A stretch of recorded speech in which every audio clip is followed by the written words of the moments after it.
बड़ी खबर दिल्ली धमाके को लेकर जिसकी और इसमें मरने वालों की संख्या लगातार बढ़ती जा रही है। शुरुआत में जानकारी आई थी कि एक शख्स की मौत हुई है, इसके बाद खबर आई कि 8 लोगों ने अपनी जान इस धमाके में गंवा दी और अब जो अपडेट आ रही है उसमें 10 लोगों की मौत हो गई है। बड़ी खबर। सिग्नेचर तो पूरा लग रहा है कि ये टेरर अटैक ही है। कि पाकिस्तान के कोई तो टुकड़े होने ही है, वो कोई उपाय नहीं है। हमारे पास कोई उपाय नहीं है, क्योंकि ये जो नेशन है वो बना था एंटी इंडिया हेट्रेड पे। वहां पे 5 साल के बच्चे को अगर पूछ लो कि आप बड़े होके क्या बनना चाहते हो, तो वो बोलेगा मैं बड़े होके आर्मी में जाना चाहता हूँ और मैं इन हिंदू काफिरों का सर कलम करना चाहता हूँ। किसी को कत्ल करना जो है ना, उनको जन्नत में ले जाएगा। एक तो ये मुसलमानों को इस माइंडसेट से बाहर निकलने की जरूरत है।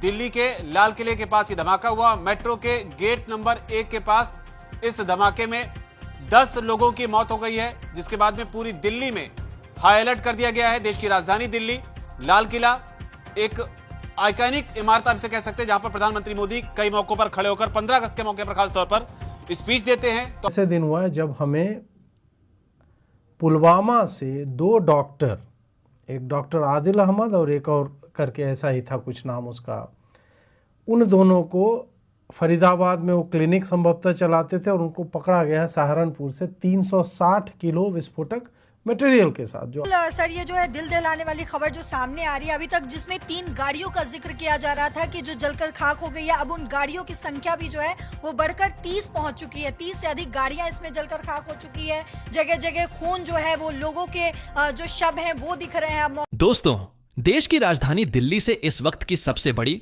और सनसनीखेज खबर सामने आई है। दिल्ली के ऐतिहासिक लाल किला इलाके में आज शाम भयानक धमाका हुआ है, जिसने पूरे शहर को हिला दिया। समय था शाम के 6:52। लाल किला मेट्रो स्टेशन के गेट नंबर 1 के पास एक स्लो मूविंग कार अचानक तेज धमाके के साथ फट गई। धमाका इतना जोरदार था कि आसपास खड़ी कई गाड़ियां पल भर में आग की लपटों में घिर गईं और पूरा इलाका अफरा तफरी में बदल गया। चश्मदीदों ने बताया, बस 1 सेकंड में चारों तरफ धुआं, चीख पुकार और भगदड़ मच गई। लोग भागते भागते जमीन पर गिरने लगे। अब तक की शुरुआती रिपोर्ट के मुताबिक 13 लोगों की मौत और 24 से ज्यादा घायल हो चुके हैं, जिनमें कई की हालत बेहद नाजुक बताई जा रही है। धमाके के तुरंत बाद दिल्ली पुलिस, एनएसजी, एनआईए और फायर ब्रिगेड ने मौके पर पहुंचकर पूरे इलाके को सील कर दिया है। फॉरेंसिक टीम, सीसीटीवी फुटेज और कॉल रिकॉर्डिंग के जरिए अब जांच तेजी से आगे बढ़ाई जा रही है। सूत्रों के मुताबिक धमाके में उच्च विस्फोटक, हाई ग्रेड एक्सप्लोसिव का इस्तेमाल किया गया हो सकता है। सरकार ने दिल्ली, यूपी और महाराष्ट्र समेत कई राज्यों में हाई अलर्ट जारी कर दिया है। लाल किला जैसे संवेदनशील इलाके में यह ब्लास्ट देश की सुरक्षा पर एक बड़ा सवाल है। आखिर राजधानी के दिल में इतनी सख्त सुरक्षा के बावजूद इतनी बड़ी वारदात कैसे हो गई? अब एनआईए और आईबी दोनों टीमें एक्टिव हैं और देश भर में इंटेलिजेंस अलर्ट जारी कर दिया गया है। ये कंसर्न की बात है। मैं वही बोल रहा हूँ कि जो आतंकवादी होते हैं उनको एक ही मौका चाहिए सक्सीड होने के लिए। वो आज हो चुके हैं, ये मेरा मानना है।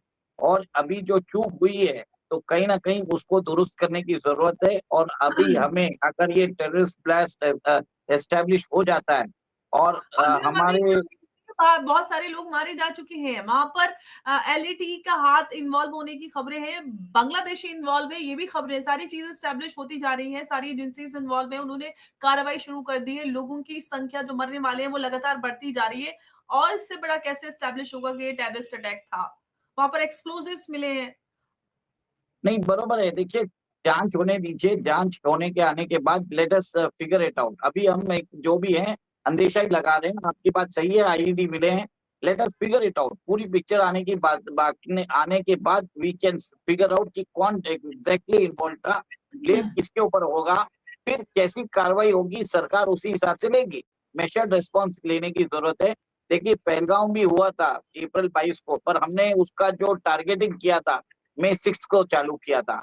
तो ये सरकार को मालूम है। मेरा ये एक तरह से रहेगा कि इंटरनल सिक्योरिटी को बीफ अप करने की जरूरत है। सबसे बड़ी बात यह है कि आप एक्सटर्नल जाके आप हमला करो और आपके इंटरनली कुछ प्रॉब्लम हो जाए, ऐसा नहीं होना चाहिए। तो आपके जो घर के अंदर जो घुसपैठिए बैठे हैं, जो आतंकवादी बैठे हैं, उनको भारत सरकार के हवाले करने के बाद हमें कुछ करने की जरूरत है। ये मेरा मानना है। देखिए, पाकिस्तान के तो टुकड़े होने ही है, वो कोई उपाय नहीं है। हमारे पास कोई उपाय नहीं है, क्योंकि ये जो नेशन है वो बना था एंटी इंडिया हेट्रेड पे। वहां पे 5 साल के बच्चे को अगर पूछ लो कि आप बड़े होके क्या बनना चाहते हो, तो वो बोलेगा मैं बड़े होके आर्मी में जाना चाहता हूँ और मैं इन हिंदू काफिरों का सर कलम करना चाहता हूँ। तो ये तो इनके मजहब में पाकिस्तान में पढ़ाया जाता है, तो कुछ कर नहीं सकते। Entire Pakistan is D radicalise. इसका एक ही चीज है, इनको एक तरह से इनका इलाज करना पड़ेगा। इनका एक तरह से बैल्कनाइजेशन, डिसइंटीग्रेशन और division of Pakistan is very much important. Similarly हमें ये बांग्लादेशी जो बांग्लादेशीज है यहाँ पे भारत में रह रहे हैं, उनको एक तरह से हटाने की जरूरत है। अमर जी, सबसे बड़ी बात है कि इतने सारे लोग भारत में रह कैसे रहे हैं, क्योंकि हमारे लोग इनको एम्प्लॉयमेंट दे रहे हैं ना। मैंने बार बार आपके शो पे बोला है कि सबसे बड़ा इंटरनल क्रिटिकल थ्रेट होता है कि आप इनको एम्प्लॉयमेंट देते हो। आ गए, बड़ी बात नहीं है। सर्वाइव कैसे कर रहे हैं, थ्राइव कैसे कर रहे हैं, दूसरे लोगों को लेके कैसे आ रहे हैं, दिस इज बिकॉज ये एक तरह से बहुत कम वेजेस पे काम करते हैं। और हमारी फैक्ट्रीज और हमारे जो घर के अंदर जो लोग हैं, गृहिणियां हैं, इनको एम्प्लॉय करती है। तो आप एक तरह से टेररिस्ट जो स्लीपर सेल्स है, आप खुद ही अपने घर में इनवाइट कर रहे हो। So this is a collective responsibility. मैं सिर्फ एक तरह से ये नहीं बोलूंगा कि भारत सरकार की तरफ से चूक हुई है। चूक तो हम लोगों के अंदर से हो रही है कि we are employing these people. हमें इनको एम्प्लॉयमेंट देने की जरूरत नहीं है, भले ज्यादा दे दीजिए, अपने देश के लोगों को काम दीजिए। इन लोगों को क्यों दे रहे हो? हमारे देश में ऑलरेडी लोग बहुत सारे हैं जो अनएम्प्लॉयड है। This is the type of mentality we have to instead. अगर दिल्ली के अंदर जो अटैक हुआ है, अगर ये एक तरह से टेररिस्ट अटैक है और बांग्लादेश सही में एक तरह से इन्वॉल्व है, तो इसके अंदर each and every person is responsible who is giving jobs to this Bangladeshis. अगर आप इनको एम्प्लॉयमेंट नहीं आपने दोगे, देखिए, इनकी आपको जीविका। जानकारी है, खबरें आ रही हैं कि बांग्लादेशी इन्वॉल्वमेंट होने की भी इसमें खबरें हैं। कंफर्म्ड अभी कोई रिपोर्ट नहीं, क्योंकि अभी जांच एजेंसीज की तरफ से कोई भी इस तरह का कंफर्मेशन नहीं आया। लेकिन 2008 में जो उमेश जी ब्लास्ट हुए थे, उसमें भी बांग्लादेशी अरेस्ट हुए थे दिल्ली से। तो जिस तरह से हम लगातार ये खबरें देख रहे हैं और जिस तरह से अपडेट्स आ रहे हैं, और ये तो खबर इसमें ये भी आ रही है कि लश्कर-ए-तोयबा का इन्वॉल्वमेंट इसमें है। तो अब यहाँ से जो कार्रवाई है वो जांच एजेंसियों की वो शुरू हो चुकी है, लेकिन जो क्रैकडाउन है, देखिए अभी अगर कंफर्म भी नहीं है, तो लेकिन इन सारी चीजों में जो इन्वॉल्वमेंट होने की जो खबरें होती हैं, ज्यादातर पहले भी जैसे 2008 का मैंने बताया, उस मामले में भी बांग्लादेशी अरेस्ट हुए थे। और इलीगल इनफैक्ट जो सैफ और करीना वाला जो हमला हुआ था, उसमें भी बांग्लादेशी एंगल सामने आया था। तो लगातार इनफैक्ट दिल्ली में बहुत सारे चोरी और अपहरण और रेप के मामलों में बांग्लादेशियों का अक्सर इन्वॉल्वमेंट होता है, क्योंकि बहुत सारी आसपास हम देखते हैं कॉलोनीज के जो स्लम होते हैं, वहां पर बड़ी संख्या में बांग्लादेशी बसे हुए हैं जो कि घरों में काम करते हैं, ड्राइवर, डोमेस्टिक हेल्प और इस तरह के। हर बिल्डिंग और सोसाइटीज के आसपास इस तरह के जो स्लम तरह जैसे कुछ रहने के लिए वो इलाके बन जाते हैं, वहां पे ये लोग रहते हैं। लेकिन सवाल ये है कि और इनफैक्ट उनके आधार और सारी चीज़ें बन जाती हैं, उनको सारे वो सुविधाएँ वो हासिल करते हैं जो हमारे लोगों का अधिकार है, उनका हक है। उनका हक खाते हैं, जो सरकारी मदद हमारे लोगों के लिए बनती है, उनका हक है, वो अधिकार खाते हैं हमारे देश में, और हमारे ही देश के खिलाफ वो इस तरह की हरकतें करते हैं। चाहे अपहरण हो, चाहे रेप हो, चाहे चोरी-चकारी हो, मर्डर हो, लूट-पाट हो, इस तरह की हरकतें लगातार एक्टिविटीज़ जहाँ-जहाँ भी ये लोग रहते हैं, वो करते हैं। किसी के ऊपर भी अटैक करने से पहले, छुरा घोंपने से पहले ये 1 सेकंड नहीं सोचते, क्योंकि मैं इन इलाकों में काम करती आई हूँ। अपनी एनजीओ के तहत हमको पता है कि ये लोग किस तरह से होते हैं, किस तरह से काम करते हैं। सवाल यही है कि इनको निकालने के लिए आपको नहीं लगता कि एक सख्त एक्शन और एक सख्त पॉलिटिकल विल की ज़रूरत है कि एक बार हो जाए, बिना ये सोचे कि वोट बैंक का पे क्या असर पड़ेगा, किसकी राजनीति पे क्या असर पड़ेगा। लेकिन देश की सुरक्षा के लिए कुछ कड़े फैसले लेने की आवश्यकता आपको नहीं लगता कि यहाँ पर है? कभी पहलगाम हो जाता है, कभी दिल्ली रेड फोर्ट के ऊपर ब्लास्ट हो जाता है। आखिर हम कब तक इस तरह की चीज़ें फेस करते रहेंगे, और इन सब हलाकत सिर्फ आम भारतीय नागरिक की होती है, चाहे वो किसी भी धर्म से आता हो। मुझे नहीं पता कि उसमें जान जिनकी गई है, जो शहीद हुए हैं, जो वीर गति को प्राप्त हुए हैं, वो कौन लोग हैं? नहीं पता, लेकिन जो भी गया है वो भारतीय है और आम इंसान का इस तरह से जाना बिना किसी गलती के, बिना बेवजह के, जो आतंकी टारगेट कर रहे हैं, पाकिस्तान के आतंकी, जो जिस तरह से मासूम भारतीयों को लगातार पाकिस्तान जो है वो टारगेट करता आया है और खुद को विक्टिम ऑफ टेरर बताता है। सवाल यही है कि जो पाकिस्तान लगातार इनफैक्ट जो चीजें हो रही हैं उसको लेकर आपको नहीं लगता कि भारत को और सख्त कदम उठाने की जरूरत है?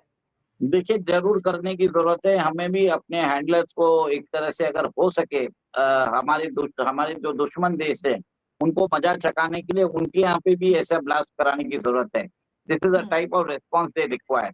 अनलेस एंड अंटिल वहाँ पर अगर हम उनको रावलपिंडी या इस्लामाबाद में हिट नहीं करेंगे, तब तक ये हुँ, करते जाएँगे।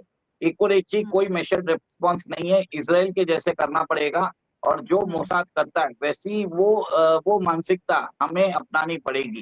क्योंकि आप वो हुँ, टेररिस्ट के साथ लड़ रहे हो, उनका एक ही चीज़ है ग़ज़वा-ए हिंद, वो भारत को ख़त्म करना चाहते हैं। तो मेरा ये हुँ, मानना है कि we have to do that. और एक और एक थियरी आ रही है कि ये जो अटैक है, टेररिस्ट जो करना चाहते थे, वो वहाँ पर एंशिएंट गौरी शंकर मंदिर है, उधर वो करना चाहते थे। और एक तरह से वो डर चुके थे और जिसके लिए उन्होंने वहाँ पर डेटोनेट कर दिया था, चांदनी चौक में। ये बात हुँ, की जा रही है। अब ये कितना सही है, कितना नहीं है, हमको नहीं मालूम। दीज़ आर ऑल स्पेक्युलेशंस जो अभी थियरीज़ आ रही है इन्वेस्टिगेशन के टाइम पे।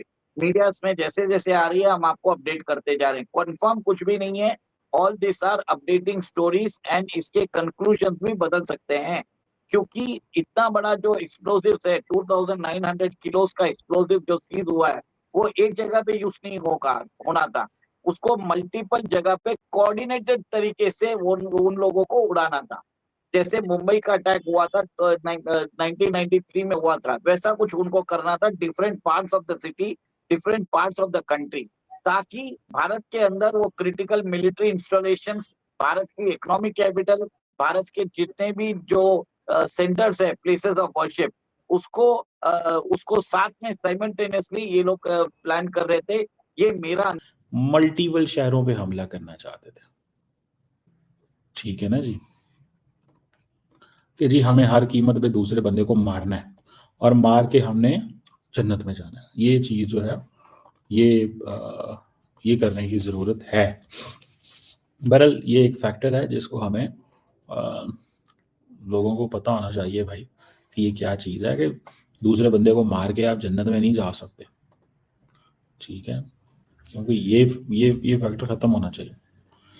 अब ये इन्होंने इस्लामिक स्टेट की आइडियालॉजीज के से ये मुतासर थे।